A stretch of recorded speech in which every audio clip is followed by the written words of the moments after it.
নমস্কার বন্ধুরা, আমি করবি চলে এসেছি একটা নতুন ব্লগের সাথে অনুদের মেয়েবেলা চ্যানেলে। আমরা এখন চলে এসেছি অজন্তা কেভে। কিন্তু অজন্তা কেভে আসার আগে আমাদের কি জার্নি করে আসতে হলো এবং পুরো রাস্তাটা কিভাবে আসলাম তারই কিছু দৃশ্য আপনাদের কাছে শেয়ার করছি। অজন্তা গুহা পরিদর্শনের আগে গাড়ি পার্কিংয়ের বিশেষ ব্যবস্থা আছে। সেখানে গাড়ি রেখে ওখান থেকে বাসে করে অজন্তা গুহায় পৌঁছাতে হয়। এখানে টিকিট মূল্য সাধারণত ভারতীয় নাগরিকদের জন্য 40 টাকা এবং বিদেশিদের জন্য 600 টাকা। এরপর আমরা বাসে করে যথাস্থানে যাত্রার উপলক্ষে রওনা দিলাম। যাওয়ার সময় রাস্তার দু সাইডের ভিউটা দেখুন, ভীষণ সুন্দর। উঁচু উঁচু পাহাড় আর হালকা বাদামি ঘাস দিয়ে যেন সাজানো রয়েছে এক সুন্দর প্রকৃতির দৃশ্য। এরই মধ্যে আমরা একটা নদী পার হলাম। এই নদীটির নাম হলো ওয়াগোড়া বা বাংলা ভাষায় বাগোড়া। এই ওয়াগোড়া বা বাগোড়া শব্দের অর্থ হলো টাইগার বা বাঘ। যাই হোক, প্রকৃতির দৃশ্য সুন্দরভাবে পরিদর্শন করতে করতে আমরা বাসে চড়ে বেশ কিছুটা সময় জার্নি করলাম পাহাড়ি পথ ধরে। বড় ছোট ও নানা আকৃতির বিভিন্ন জংলি গাছ দিয়ে ঘেরা ছিল এই পাহাড়ি পথটা। রাস্তার দুই ধারে সবুজ বনানী আর তার মাঝখানে আলোক রশ্মির এক অদ্ভুত মিশ্রণ। কখনো আলো ছায়ের মাঝখানে ধূসর হয়ে পড়েছে জংলি গাছের ভরা পাহাড়ের সুদৃশ্য চূড়াগুলি। যাই হোক, জার্নি করতে করতে আমরা যথা সময়ে চলে আসলাম অজন্তা গুহার ঠিক মুখের কাছে। এরপর এই স্ট্যান্ডে বাস থেকে নেমে আমরা রওনা দিলাম অজন্তা গুহার অভিমুখে। আর সেই মুহূর্তেই এক অজানা উত্তেজনা মনের মধ্যে যেন এক ঝড় তুলেছিল। সেই ছোট্টবেলার স্মৃতি, ক্লাস 6-এ ইতিহাস বইতে দেখা সাদা কালো ছবি আঁকা পদ্মপাণির ছবি দেখে জীবনের প্রথম অজন্তা ইলোরার গুহাচিত্র সম্বন্ধে কিছু সার্বিক ধারণা হয়। আর সেই বইয়ের পাতার অজন্তা গুহা আজ নিজে চোখে পরিদর্শন করব, এ এক অদ্ভুত অনুভূতি। আর যখন পৌঁছে গেছি প্রায় সেই অজানা তথ্যের সম্মুখে।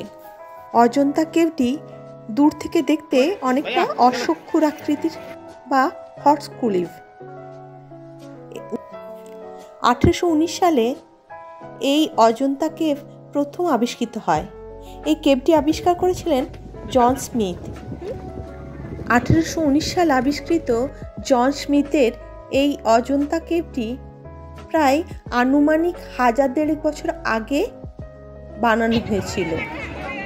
এই গুহাচিত্রগুলি ও ঐতিহাসিক বইয়ের বর্ণনা থেকে যেটুকু জানা যায়, তার থেকে যে তথ্য সংগৃহীত হয়েছিল তার উপর ভিত্তি করে ঐতিহাসিকদের মধ্যে মতপার্থক্য রয়েছে। তবে যাই হোক, এই অজন্তা কেভে 30টা মোট কেভ রয়েছে। তার মধ্যে 1, 2, 16, 17, 19 এবং 26 অবশ্যই আমার তরফ থেকে আপনাদের দেখার জন্য অনুরোধ রইল। বাকি কেভগুলি সংস্করণের জন্য কিছু কিছু জায়গায় বন্ধ রাখা হয়েছে, আর কিছু কিছু কেভ অপ্রস্তুত অবস্থাতেই রেখে গেছেন বৌদ্ধ সন্ন্যাসীগণ। চলুন দেখা যাক প্রথম কেভ বা 1 নম্বর কেভ। প্রথম কেভটিতে পদ্মপাণি বুদ্ধের ছবি রয়েছে। এরপর গুহাচিত্রগুলিতে মূলত জাতকের কাহিনী আর বুদ্ধের জীবনের নানা কাহিনী ফুটিয়ে তোলা হয়েছে ভেষজ রঙের সাহায্যে। প্রায় 1500 বছরের পুরানো অজন্তা ইলোরা হাম্পি বা তাজমহলের মতো শিল্পকলা কৃতিত্ব রেখে গেছে ইতিহাসের পাতায়। স্বর্ণাক্ষরে বর্ণিত হয়েছে ভারতবর্ষের ইতিহাসের এই সমস্ত গুহাচিত্রের চিত্রকলা। খ্রিস্টপূর্ব 2য় শতক থেকে খ্রিস্টীয় জন্মের 6ষ্ঠ শতক অবধি প্রায় 800 বছর ধরে এই কেভ বানানো হয় বলে ঐতিহাসিকরা মনে করেন। এবং তারা আরও মনে করেন যে বর্ষার সময় বুদ্ধিস্ট বা সন্ন্যাসীরা কোথাও যেতে পারতেন না, আর সেই সময় তারা ছিনি ও হাতুড়ির সাহায্যে পাথর কেটে এই সমস্ত চিত্রকলা তৈরি করেন। 8ম শতকে বৌদ্ধ সন্ন্যাসীরা এই কেভ ছেড়ে চলে যায়। কী কারণে তারা এইসব জায়গা পরিত্যাগ করেন তা নিয়ে যথেষ্ট অন্ধকার বা ধোঁয়াশা রয়েছে। প্রায় 1000 বছর কেউ কোনো খবর জানতই না এই কেভগুলি সম্পর্কে। এরপর 2 নম্বর কেভটা আমরা পরিদর্শন করলাম। তারপর 3 নম্বর কেভ, সেটা অসম্পূর্ণ। 4 নম্বর কেভটা সবচেয়ে বড় কেভ বলে বর্ণিত আছে। এখানে বুদ্ধের এক ভীষণ বড় মূর্তি পরিলক্ষিত হয়। 5 নম্বর কেভটি অসমাপ্ত মঞ্চটি হিসাবে তৈরি হয়েছিল বলে ধরা যায়।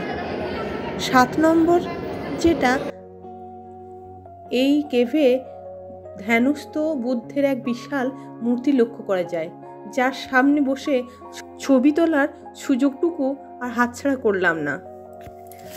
9 এবং 10 নম্বর কেভ বুদ্ধদের উপাসনালয় হিসাবেই গণ্য করা হয়। খ্রিস্টপূর্ব 3য় শতকে তৈরি করা হয় এই দুটি কেভ। এই কেভগুলির মধ্যে বুদ্ধদেবের কোনো স্ট্যাচু পাওয়া যায়নি, তার পরিবর্তে এইগুলি স্তূপাকৃত হতে দেখা যায়। বুদ্ধ মূর্তির বদলে হিনজান আমলের কেভগুলিতে কোনো মূর্তি নেই, বাকিগুলিতে বৌদ্ধ মূর্তি আছে বলে মনে করা হয়। এরপর 11 নম্বর কেভ, যেখানে সংস্করণের কাজ চলছিল, তাই বেশিক্ষণ সেখানে দর্শনের সময় না দিয়েই বের করে দেওয়া হচ্ছিল। এরপর 12, 13 ও 14 নম্বর গুহা বন্ধ বলে ওখানকার সিকিউরিটিরা আমাদের জানালেন। তারপর আমরা চলে গেলাম 15 নম্বর গুহাতে, যেখানে বড় বুদ্ধের মূর্তি রয়েছে। 16 নম্বর কেভের যাওয়ার রাস্তায় দুটি হাতি রয়েছে। এই কেভকে হিউয়েন সাং অজন্তার প্রবেশদ্বার বলে উল্লেখ করে। সাতবাহন রাজা বোকাটোকাদের আমলে তৈরি হয় এই কেভটি।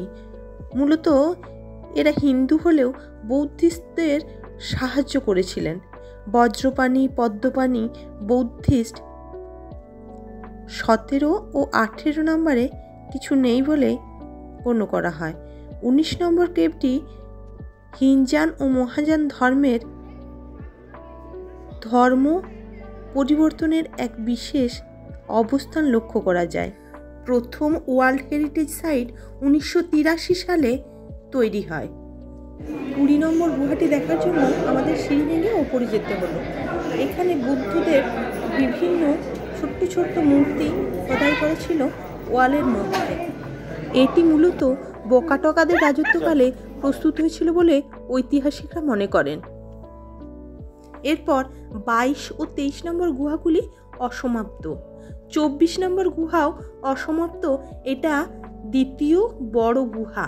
এছাড়া একটি গুহার মধ্যে অজন্তা কেভের গোটা চিত্রটির ছোট্ট একটি ডেমো বানানো রয়েছে। এরপর আমরা ওখান থেকে বেরিয়ে হনুমানজিরও দর্শন করে নিলাম আমরা রাস্তার মধ্যে। বেশ কয়েকজন তো আবার ফটোশুটও করে নিল। 25 নম্বর গুহাটি সবচেয়ে ছোট, তাই এটি বন্ধ। 26 নম্বর গুহা সাহিত্য বুদ্ধদেব রয়েছেন। এর বিশেষ একটা অবস্থান আমরা পরিলক্ষিত করলাম। এখানে বুদ্ধ মূর্তিটি স্ট্রেটভাবে ধ্যানস্থ না দেখিয়ে শয্যাগত দেখানো রয়েছে। এছাড়াও এখানে বুদ্ধদেবের মূর্তির সাথে সাথে ব্রহ্মা, বিষ্ণু সহ বিভিন্ন দেবদেবীর মূর্তি সুন্দরভাবে নিপুণ হস্তে খোদাই করা রয়েছে। এরপর 27, 28, 29 ও 30 নম্বর কেভগুলি দেখা যায় না। এগুলি নানা কারণে বন্ধ হয়েছে এবং ধ্বংসস্তূপে পরিণত হয়েছে। কিন্তু এইরকম একটা ঐতিহাসিক জায়গা গেছি, অথচ আমাদের অনুদের মেয়ে বেলায় দু একটা ডান্স শ্যুট করবো না, তা কেমন করে হয়? তাই আমরা চটজলদি বেশ কয়েকটা ডান্স শ্যুটও করে নিলাম। এই চ্যানেলের ডান্স দেখতে হলে অবশ্যই সাবস্ক্রাইব করুন এবং লাইক ও ফলো করে আমাদের সাথে থাকুন। এরপর আমরা অজন্তা কেভ থেকে নামার উদ্দেশ্যে রওনা দিলাম। মাঝখানে অমরনাথ যাত্রার ডুলির যাত্রাটাও দর্শন হয়ে গেল সবারই মধ্যে থেকে। এরপর অজন্তা কেভকে শেষবারের মতো বিদায় জানিয়ে স্ট্যান্ডের অভিমুখে রওনা দিলাম। আর এর সাথে দেখা হয়ে গেল বেশ কিছু সম্প্রদায়ের এক্সকারশনে আসা ছাত্রছাত্রীদের সাথে। There are many sorts of foreigners over here. I'm not sure. এই প্রসঙ্গে বলে রাখি, এখানে বেশিরভাগ মানুষই আমি দেখতে পেলাম হয় ফরেনার, না হয় লামা বা বৌদ্ধিস্ট, যারা পরিদর্শন করতে এসেছেন এই গুহাচিত্রগুলি। আমাদের মতো বাঙালিও কিছু রয়েছে, তবে তা সংখ্যায় খুবই কম। যাই হোক, এরপর আমাদের বাস ধরবার তাড়া থাকায় আমরা বাস স্ট্যান্ডের দিকে যাত্রা শুরু করলাম। আজকের ব্লগ এ পর্যন্তই। দেখা হচ্ছে নেক্সট ব্লগে অন্য কোনো জায়গায়।